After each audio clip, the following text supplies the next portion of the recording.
Paris Olympic से एक हैरान करने वाला मामला सामने आया है। जानकारी आई है कि पैराग्वे की स्विमर लुआना ओलांसो को हद से ज्यादा सुंदर होने के चलते ओलंपिक से निकाला गया।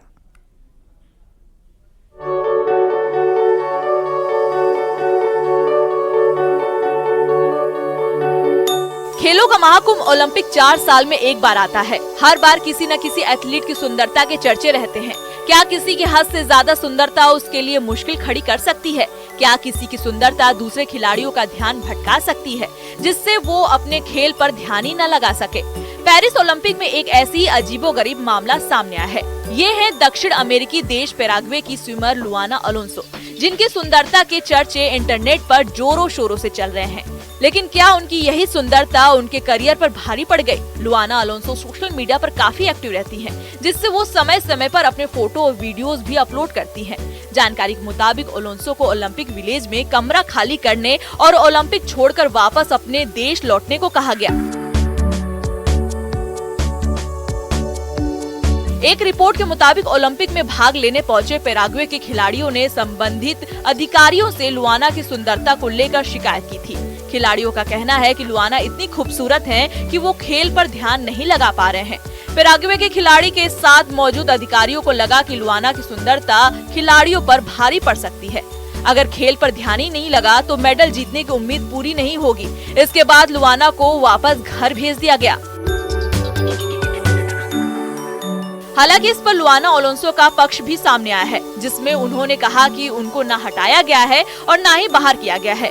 उनका ये भी कहना है कि इस तरह की गलत जानकारी नहीं फैलानी चाहिए। उनके मुताबिक विमेंस 100 मीटर बटरफ्लाई इवेंट्स में क्वालिफाई नहीं कर पाई थी और इसी वजह से उनको वापसी अपने देश लौटना पड़ा। इतना ही नहीं, पैराग्वे लौटने के बाद ओलांसो ने तैराकी से संन्यास लेने की घोषणा करके सबको चौंका दिया है।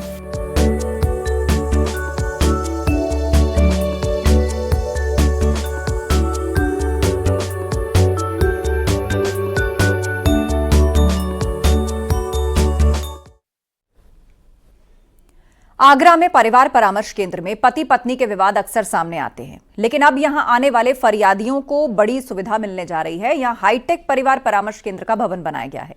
क्या है इसकी खासियत, आपको बताते हैं।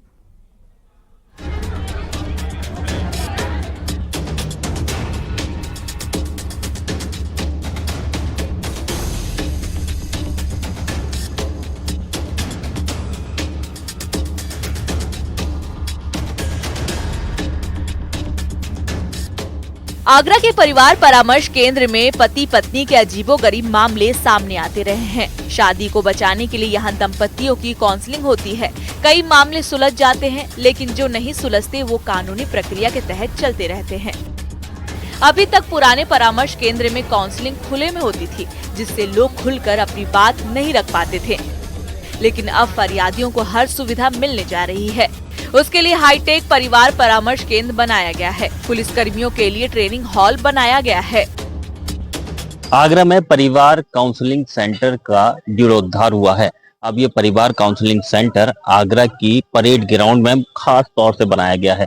तस्वीर आपको दिखा देते हैं। जो परिवार काउंसलिंग सेंटर ये बनाया गया है, ये पूरा नए तरीके से और हाईटेक तरीके से बनाया गया है। हालांकि इस परिवार काउंसलिंग सेंटर के अंदर अलग अलग तरीके की विशेषताएं आगरा के पुलिस अधिकारियों के द्वारा दी गई हैं। यहाँ पर ट्रेनिंग सेंटर बनाया गया है, बच्चों के लिए किड्स जोन बनाया गया है। हालांकि जो परिवार से संबंधित जो मामले आते हैं उनके लिए अलग अलग तरीके से केबिन बनाया गया है। इस समय हम परिवार जो ट्रेनिंग सेंटर है यहाँ मौजूद हैं, अधिकारी भी अभी अंदर हैं और ट्रेनिंग का जो काम है वो उसको अंजाम दिया जाएगा। उसके बाद ये तस्वीर आपको सबसे पहले ट्रेनिंग सेंटर की हम लोग दिखा रहे हैं।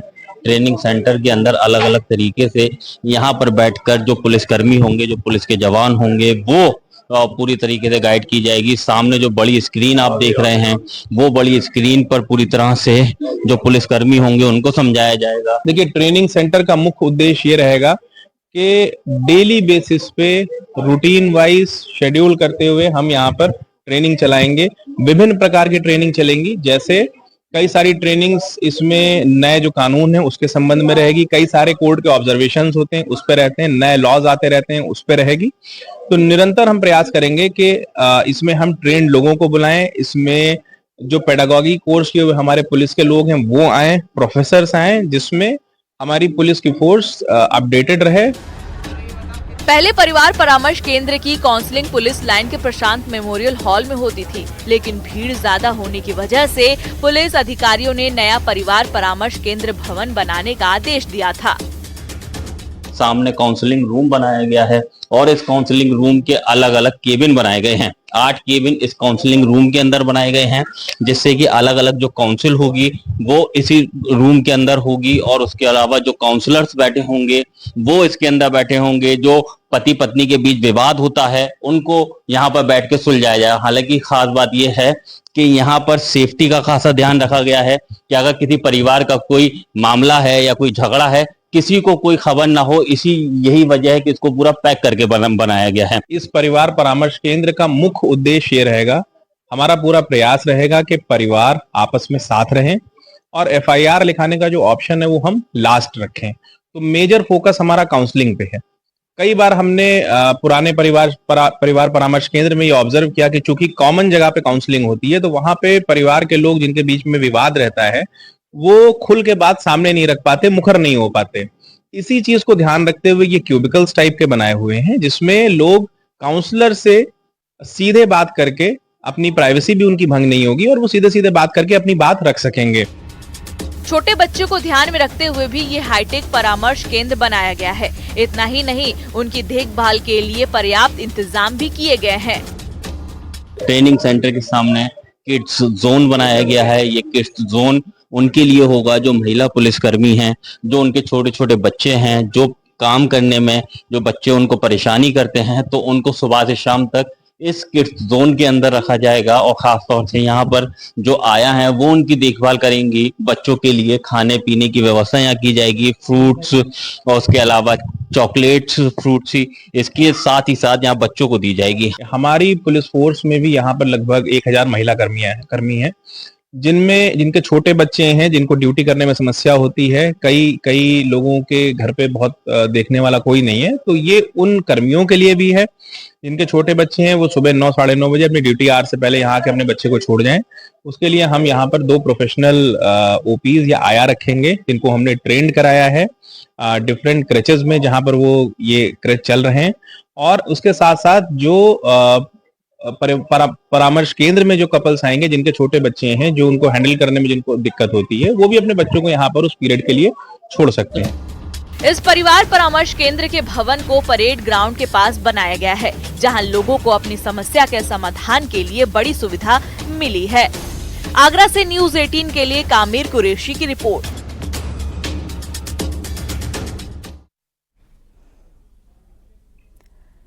आज 8 अगस्त है और आज ही के दिन 1936 में एशिया के पहले नेशनल पार्क की स्थापना हुई थी, जिसे हम कॉर्बेट टाइगर रिजर्व के नाम से जानते हैं। कॉर्बेट के इन 88 सालों के शानदार सफर पर एक नजर डालते हैं।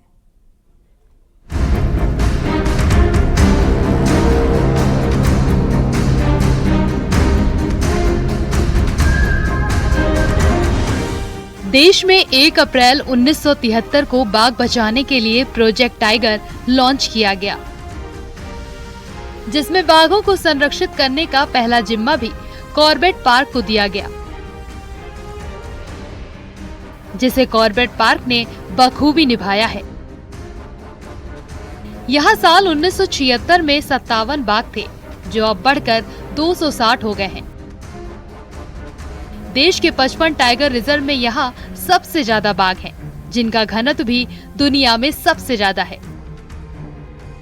यहीं पे प्रोजेक्ट टाइगर की शुरुआत हुई।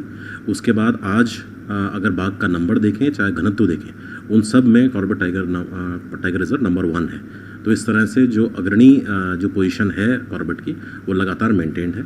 आगे भी हमारा ये प्रयास है कि इसी तरह के कार्यक्रम और कार्य इसी तरह से करे जाएं, ताकि कॉर्बेट वन्यजीव संरक्षण में नंबर 1 की जो पोजीशन है उसको मेंटेन कर सके। प्रदेश में राजाजी टाइगर रिजर्व के वेस्टर्न पार्ट में यहाँ से बाघों को शिफ्ट किया गया, जो एक सफल प्रयोग साबित हुआ, जिसके बाद अब दूसरे राज्यों से भी कॉर्बेट टाइगर रिजर्व के बाघों की डिमांड आने लगी है। आज की तारीख में 2 राज्यों ने हमसे टाइगर्स मांगे हैं, एक उड़ीसा में और एक राजस्थान में। दोनों के लिए हमारी राज्य सरकार ने सैद्धांतिक सहमति दी है। जो उड़ीसा के लिए जो प्रस्ताव था उसमें NTCA का यह मत है कि पहले वो अपने बगल के राज्यों से प्रयास करें राजस्थान के लिए समिति जो दी गई उस पर अभी वहाँ से दोबारा कुछ आया नहीं है। वन्य जीव संरक्षण के लिए 1936 में किया गया बीजारोपण अब खूब फल फूल रहा है। कॉर्बेट के ये बाघ अब देश में अपना कुनबा बढ़ाने को तैयार है। कुल मिलाकर कॉर्बेट पार्क का 88 साल का ये सफर शानदार साबित हुआ है।